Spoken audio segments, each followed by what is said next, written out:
If you're building a life abroad but still feel uncertain, you might be afraid that staying means committing long term, that if you don't resolve this soon, you'll end up stuck in the wrong country or wrong place. Let's separate being here now from deciding forever.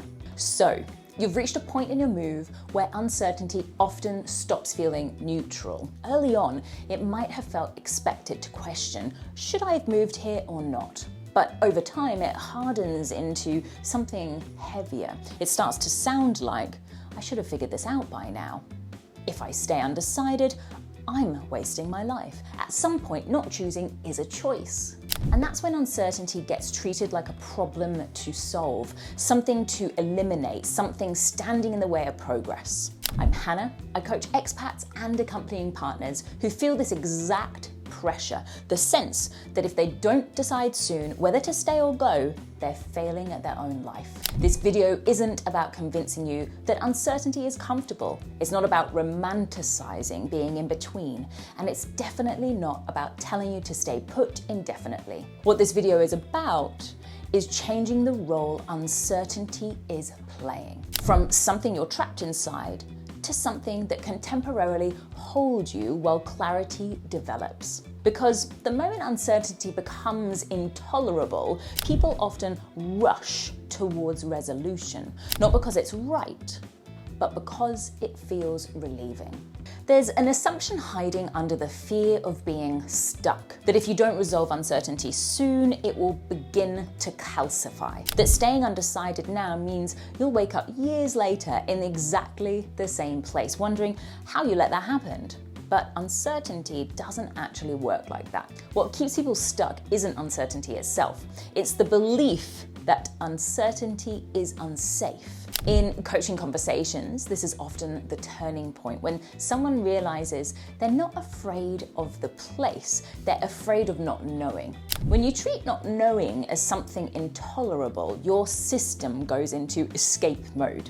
You look for certainty wherever you can find it. A decision that ends the discomfort starts to look better than a decision that fits. This is how people leave too early or stay for reasons that aren't fully theirs, or commit emotionally before they're ready, just to stop the internal noise. I've been there.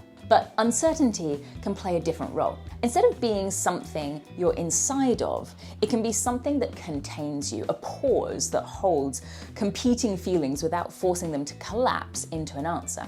You can live somewhere without knowing if it's forever. You can continue a life without finalizing its meaning. That doesn't mean drifting. It means allowing complexity to exist without demanding it simplify on command. That's a quiet stability in there, even if it doesn't feel like it at first. And once that pressure begins to ease, something interesting often happens. You stop scanning for all the exits. You stop interrogating every emotion. You start noticing what's actually present, not what you're afraid it all might mean. The objection usually shows up here. If I don't resolve this thought about should I stay or should I go soon, I'll stay stuck. And again, that fear makes so much sense, especially if you value agency and especially if you've made intentional choices before. But let's look at what stuck actually means. Being stuck isn't about not deciding fast enough. It's about not being able to move internally. And that often happens when uncertainty is treated as failure. If every undecided day is loaded with judgment, your capacity to sense what you want gets smaller and smaller, not clearer. It's like asking yourself a question while shouting over the answer. I've seen people push themselves into clarity before it was ready, just to escape the pressure, and then spend months untangling a decision that never needed to be rushed. Uncertainty, when allowed to be a container, creates space for preferences to form or patterns to emerge, space for your body to register what your mind keeps analyzing, and importantly, staying here now does not equal committing forever. That equivalence is imagined, not real. You can be here without committing to forever, and you can stay here and keep the question open. nothing locks in just because time passes. What locks people in is convincing themselves they're already chosen when they haven't. Ironically, giving uncertainty room often leads to clearer movement later on. Not because you've forced it, but because you've stopped fighting the phase that you were in. Here's the reframe I want you to sit with. Uncertainty doesn't need to be resolved in order for you to keep living. It can act like a container, one that holds ambivalence, curiosity, grief, hope, without demanding that one feeling wins. Staying where you are right now can simply mean this is where I'm standing while I listen, not this is where I'm committing forever. This distinction matters more than it sounds.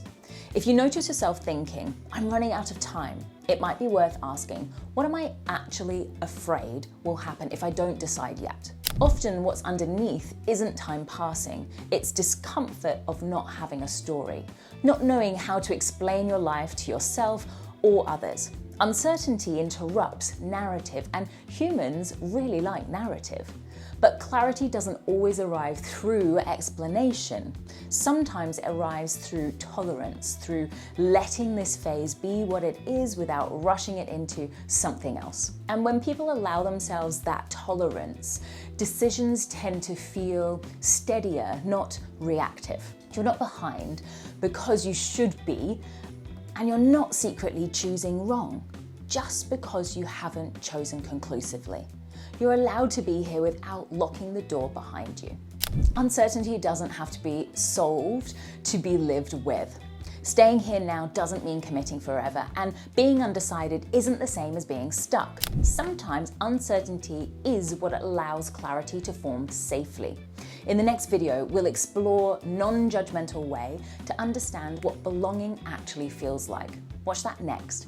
It builds directly on this. And if you recognize yourself in this pressure to resolve everything quickly, this is the work that I do with my clients all of the time. I help people slow down just enough to separate urgency from truth, so the decision they eventually make feels clean, not forced. You'll find the details about working with me and joining my emails in the description below.